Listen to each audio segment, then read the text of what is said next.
Yo, yo, yo! What it do? Cheeky crew! Hey guys, listen. We're back at it again with another video. Today we're doing our picks for UFC Fight Night Burns versus Morales. I'm hyped for this one. Morales is one of my favorite fucking fighters. I love this kid. Great kid, 25 years of age, huge prospect.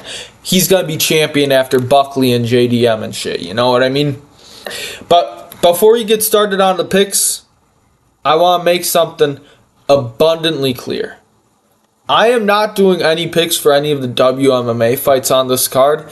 If you want to see that, go watch like Hapuro MMA, Bedtime, probably not Bedtime, Lucas Tracy, big meaty hooks.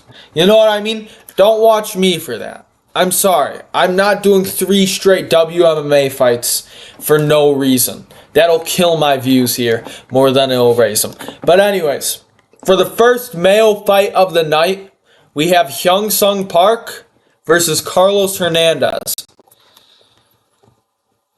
I'm not going to lie, both these guys really suck on the feet. Like, Hyung Sung Park got dropped, like, I think a total of like 3 times on the road to the UFC throughout his fights on that organization. That's bad for a flyweight. But Carlos Hernandez is getting dropped as well. He's going to split decisions. He's 10-4. I mean, he's not terrible. He's at least young. He's got good grappling, if I remember correctly. No, that's the kid who fought Van. My bad. Never mind. Yeah, I think Carlos Hernandez is low-key just cooked, you know? Not much to say about it. I think Hyung Sung Park, he's going to get him down. Looks a lot leaner, a lot more physical. So he's going to get him down. He's a grappling guy. And I think he'll TKO him on the ground. Both these guys are real chinny there. Real chinny in general. Especially for flyweights. That's a bad thing for both of them. I wouldn't say either of these guys are huge prospects or anything. If Hyung Sung Park fights again this year after this matchup, he's probably going to get fraud checked if it's against anyone good. He's going to go from 10-0 to 10-1. But yeah, that's my pick for this fight. For the next fight on the card, the next male fight on the card, as you see, fucking bum-ass women's fights. I am not... Who is Tainara Lisboa? I'm sorry. Who is this bitch? And why is her forehead so fucking big? Like, what the fuck? She looks like a goldfish. What is up with this shit? But either way, for the next male fight on the card, this is actually a pretty good matchup for an Apex prelim. We got Jared Gordon versus Thiago Moises. Poor Gordon, man. They want him dead. Look at the physicality difference. Look at the build difference here. You got fucking Jared Gordon looking like Kelvin Gastelum, looking like fucking Santa Claus here. The guy's built like me. And that's not meant to be flattering. Because I'm not built well. You know what I mean? But on the chubbier side. And then you look at Thiago Moises, rippling abs, chiseled, looks like a monster, you know what I mean? It's just a bit unfair. He's got the reach advantage on both the leg reach and the fucking arm reach. I think he'll have a weight advantage. Jared Gordon, obviously not the best fighter. I think Thiago Moises takes him down and subs him. That's my feeling for this one. I've thought about this matchup. I'm just thinking about how will Moises win? Will he chin Jared Gordon? Or will he like submit him? What will he do? That's what I've been thinking about. I think Moises is my lock of the card at like a 75% confidence here. Like, it would be very hard for Jared Gordon to win. So I will have Moises by submission as my lock. Trust me on this. You look at the grappling. Bit unfair. Moises, great submissions. He was keeping it competitive with Islam in the grappling, and I understand it was a younger Islam, but still, the significant strikes is a bit different. But you know, either way. Yeah, Thiago Moises by submission. Let's go with it. Now, for our prelim closer, Gabe Green versus Mateusz Camilo. Mateusz Camilo is the I know he doesn't have like an image or anything, character yet to be unlocked, but he's the guy who fraud checked and took the O away from that guy who was at the 308 press conference and told Dana, hey, I want to fight in the UFC and shit, you know? And Mateusz Camilo has a pretty good regional record. Now, Gabe Green, if you look at his record, he isn't terrible, to be honest. Like, hold on, let me pull up his stats real quick. Because I remember his last fight was 2023. He got KO'd in 14 seconds by Brian Battle. Not a good way to get beaten by Brian Battle, but not a bad loss to have. Before that, he got UD'd by Ian Gary. Dropped in that fight, you know what I mean. And in his UFC debut, he got UD'd by Daniel Rodriguez. This is also the guy who's dropping Phil Rowe, who KO'd Johan Lanesi.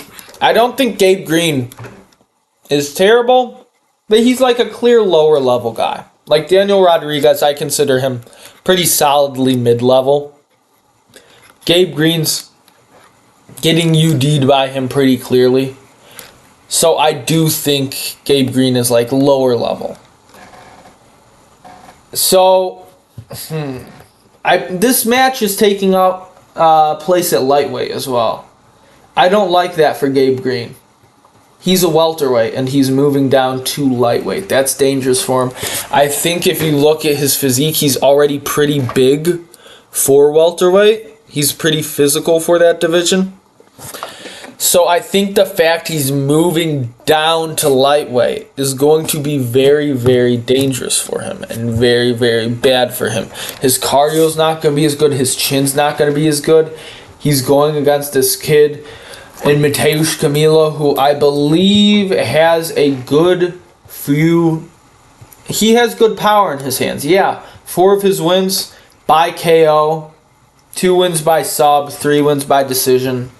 You know the drill. Kid's 24 years old. I think I'll go with Mateusz Camilo by KO. I think that's a reasonable pick here. I'm being honest. That's a good pick to make. Camilo by KO. Gabe Green is going to be chinnier. He's going to have worse stamina. I think Camilo's going to KO him in the 3rd. Because of that weight cut. I'm putting this at 65% confidence here. Also, he got chinned by Brian Battle in 14 seconds. Out cold. That's a bad loss. Now, for our main card opener, this is a quick fucking fight night, I'll be honest. We've got Julian Erosa versus Melquizael Costa. I like Melquizael Costa. I like Melky. I remember earlier in the UFC where he was way more polka dotty. Real polka dot man. It was interesting. It was interesting to see him. But here's the thing. This is a tough matchup to choose because Julian Erosa, chinny as fuck. I need to see his grappling real quick. Not terrible takedown defense, but obviously not excellent. He's a good submission guy. But it's rough. It's rough. I think Julian Erosa low-key looked shit against, what's his name? Darren the Damage Elkin, though. That Darren Elkins, if you're taking 4 minutes to beat that version of Elkins, there's something fucking wrong with you. You're not that good on the feet. And Melquizael Costa pieced up Daniel Rodriguez on the feet. The same Daniel Rodriguez who was piecing up Julian Erosa on the feet before he got finished by him. Alright? Malcozil Costa was destroying Andre Fili on the feet. Submitted him. Melk has good striking. Not crazy power, but good striking. And he can use it to set up his takedowns very well and to set up his submissions very well. And if you look at him, I feel like he's a lot leaner than Julian Erosa. Julian Erosa is a bit on the chunkier side. No, not chunkier side, but like he's got a bit of pudge. You can't see the abs. You can't really see the sides as well. You can't see bicep veins or anything on him. He's long. He's lanky. Built well for the division. The physicality probably matches. But I think the fact that Malcozil is shorter, he's stockier, I think he'll have an easier time taking Erosa down, and I think he will submit him on the ground there in like round 1 or 2. 55% confidence. Julian Erosa is good, and he is very, very dangerous. If you look at his win buys, he only has 16% of his fights going to a decision. His average fight time is 77 minutes and 34 seconds. So it's very, very dangerous, as I said. But, you know, I think if you can get past that danger, it's easy. Not easy, but you can beat him. And look at him. Landing a lot of strikes per minute, also absorbing a hell of a lot of them. You know what I mean? Either way, next fight on the card, Dustin Stolfus, Nursultan Ruziboyev. I'm going Ruziboyev. I don't even feel like I need to explain myself here. Dustin Stolfus is a fucking bum. He's not like the biggest of bums. He's better than a Barriol. He's better than a Bruno Silva. But the guy got finished in, 14 seconds by Abus Magomedov. You know what I mean? Kid's not that good. And he got destroyed by Bruno Ferreira as well. Nursultan killed that kid in less than a minute. And I like Bruno Ferreira. But I'm just saying it how it is, you know? Nursultan has a really small reach in both leg reach and arm reach for such a large middleweight. Hold on. Hold on.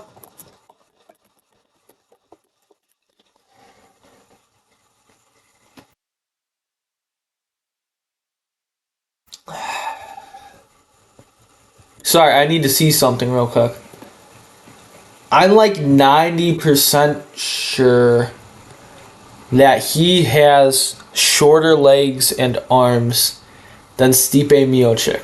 Yeah, his arms are definitely shorter by like 4 inches, which is crazy because he's an inch taller. And Stipe Miocic leg reach. Sorry, this is very off topic, but damn! Stipe Miocic only has 39-inch legs. That's crazy. Fuck. Okay, that's interesting though. Either way, Nursultan Ruziboyev, round 1 KO, 75% confidence. He's one of my locks of the night. And now we've got another one.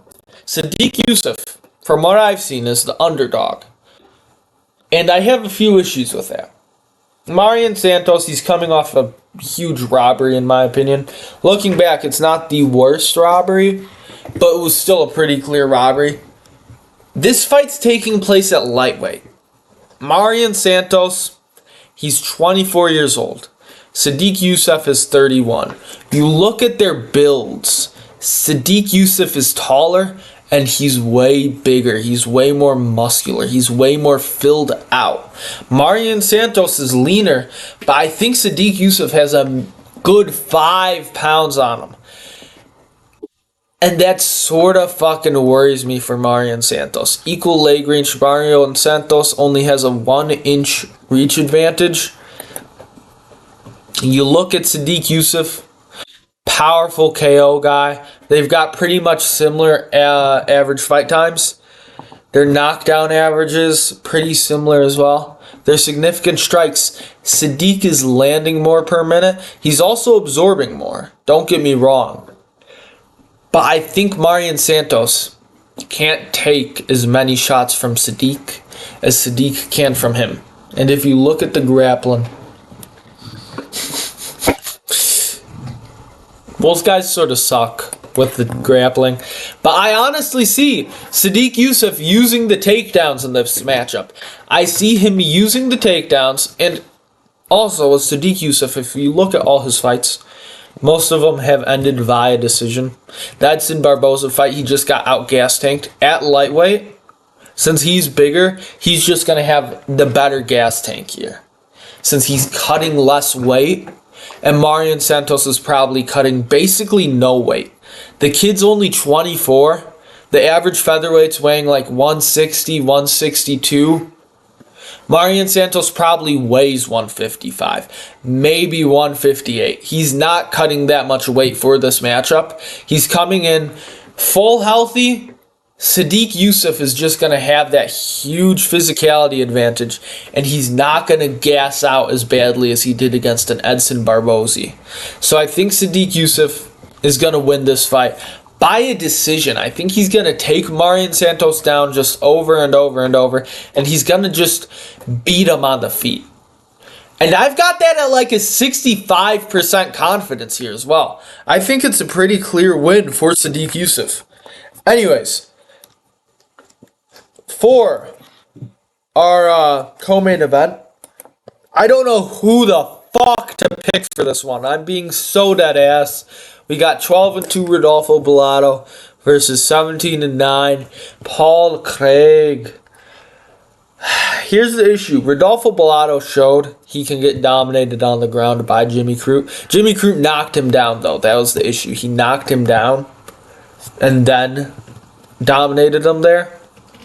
While Paul Craig also got dominated on the ground by Jimmy Crute. He got submitted via Kimura way back when, in like the 2020s.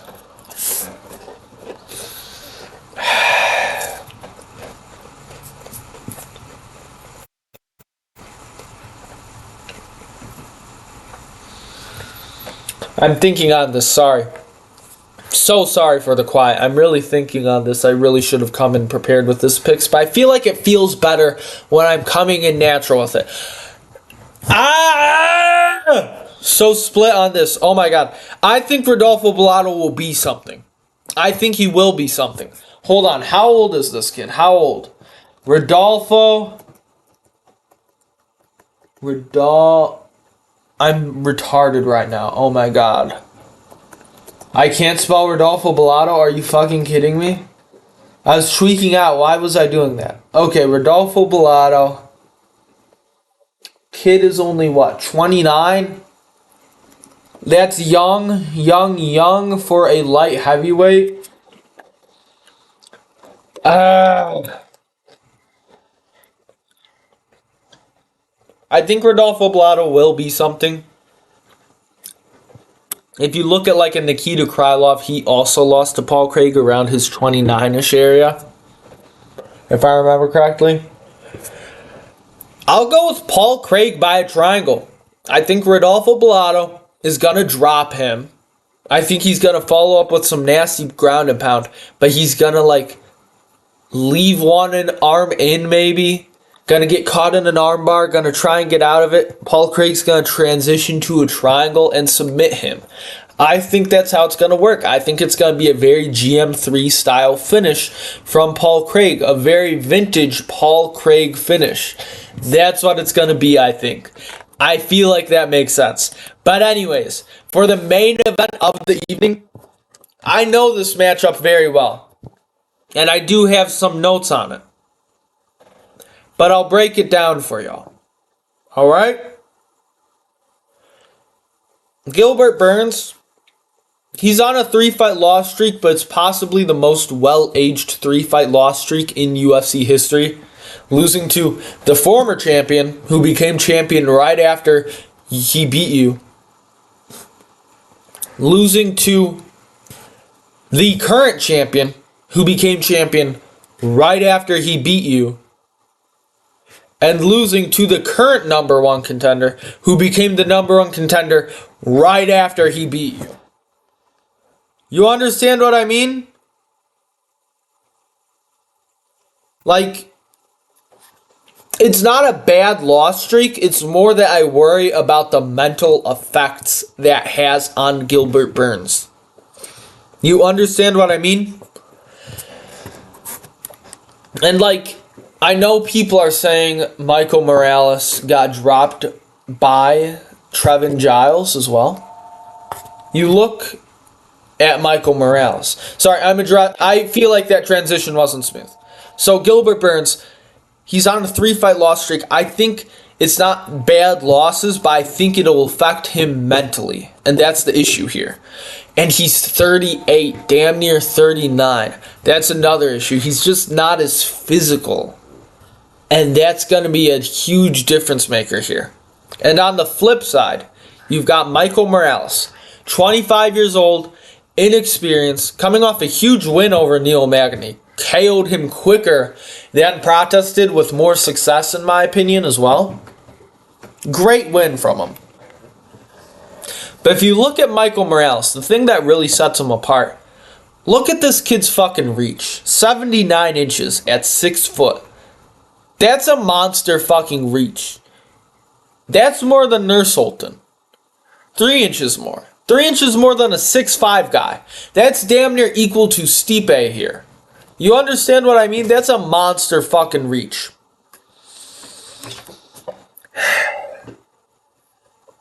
So, Michael Morales has that 8-inch reach advantage. Burns hasn't had a finish in ages. Like his last finish, if I remember correctly, was Neil Magny by submission. And here's the real difference maker and why I say Burns is fucked mentally by the losses. If you look at his last fight, he only threw 97 strikes total, and he landed 47 of them. That was a 5-round fight. He was scared to throw. He was terrified to throw. He had 0 success in that fight. He got 50-44 in that fight, in my opinion. Now you look at Morales.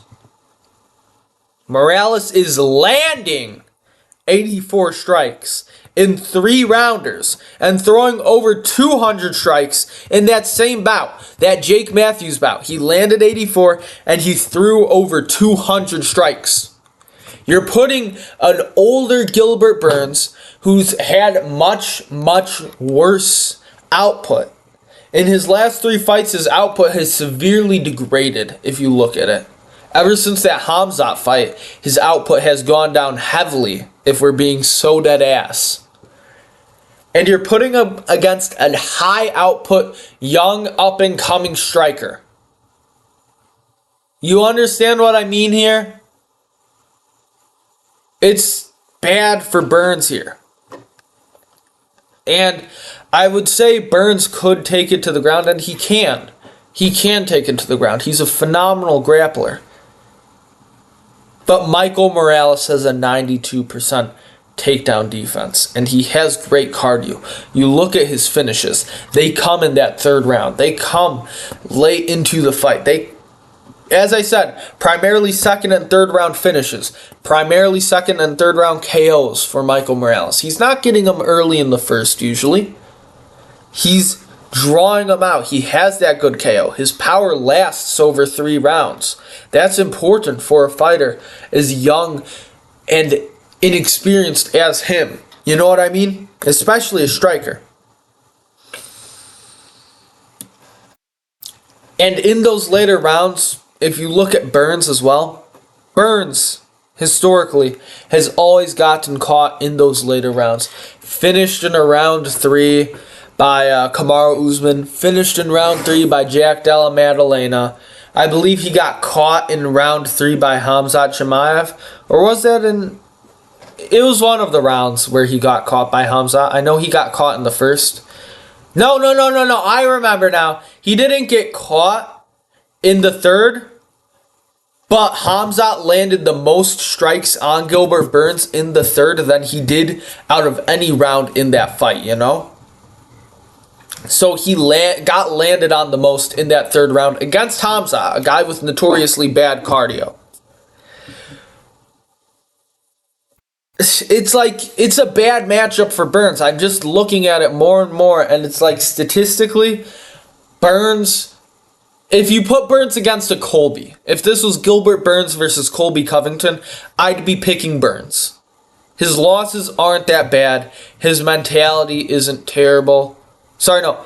His mentality is the damaged thing, but I feel like if he was against another old head, he could pull it off. Another washed up old head like Colby Covington. But I feel like since they booked this bout, that time will have passed if Gilbert Burns loses to Michael Morales, which I think he will. I don't think Burns should be the plus 500 that he is. If you look at the odds, they're not up yet. But I remember on some sites he's like a plus 500, some sites he's a plus 600. That's fucked. He should be like a plus 200.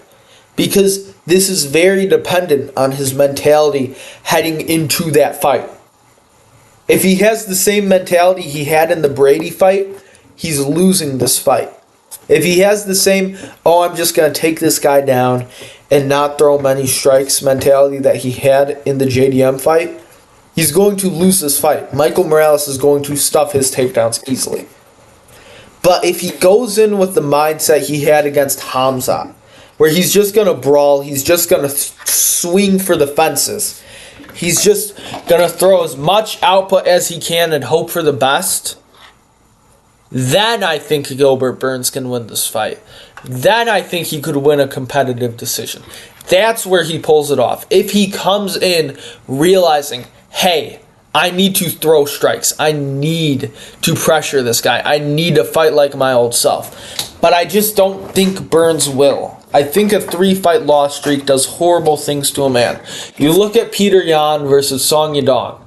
Peter Yan did not look anything like himself in that Song Yadong fight, and he won it. He won it. And that was coming off 3 very close competitive losses. Now you look at Gilbert Burns, and he's coming off 3 very dominant losses, which are well-aged, just like Peter Yan's.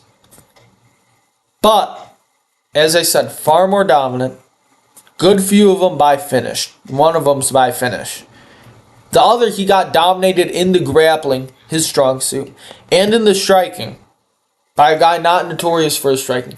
And then in another one, he got dominated in the striking by Bilal. He's not going to be very confident.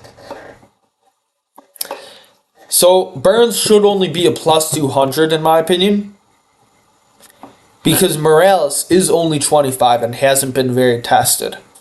But if we're looking at this logically, Morales should win this one real clearly. I'm thinking 49-46 decision, if not like a 3rd to 4th round TKO.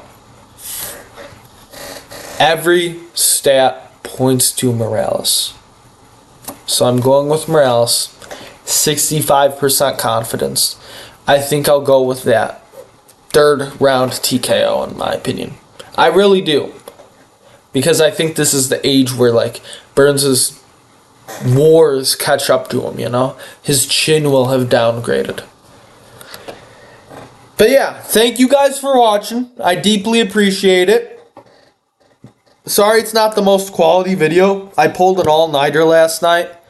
I'm running on hopes and prayers here. I just knew I had to get one out for all of you guys. And I deeply appreciate the views I'm getting, the subscribers I'm getting. It's very nice to see that people care about my content. And that's all I want. I'm not in this for money.